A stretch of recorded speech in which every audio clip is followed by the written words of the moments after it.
বন্ধুরা দেখো, হঠাৎ আইশো স্পিরিট তার গুরু রোনালদোকে চ্যালেঞ্জ করে। দেখো, আইশো স্পিরিট একদিন একটি বাইসাইকেল কিক করে গোল করে দেয়। গোল করার পর তো আইশো স্পিরিট খুশিতে রোনালদো এর সু সেলিব্রেশন করে। কিন্তু তখন আইশো স্পিরিট রোনালদোকে চ্যালেঞ্জ করে বলে, রোনালদো পারলে তুমি আমার মতন একটি বাইসাইকেল কিক করে দেখাও। রোনালদো তো সেই ভিডিওটা দেখে চ্যালেঞ্জ অ্যাকসেপ্ট করে নেয়। কিছুদিন পরে একটি খেলা শুরু হওয়ার আগে রোনালদো একটি ফুটবল নিয়ে মাঠে প্র্যাকটিস করতেছিল। তখন আইশো স্পিরিট রোনালদো এর খেলা দেখতে গ্যালারিতে বসেছিল। খেলা চলাকালীন সময়ে ডি বক্সের ভিতরে ক্রিস্টিয়ানো রোনালদো একটি বল পায়। বলটি পেয়ে রোনালদো এমন কিছু করেছিল যেটা দেখে তো আইশো স্পিরিট অবাক হয়ে গিয়েছিল।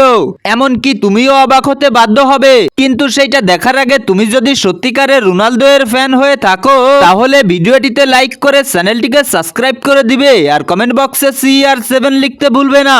ওকে বন্ধুরা, এবার দেখো রোনালদো কি করেছিল।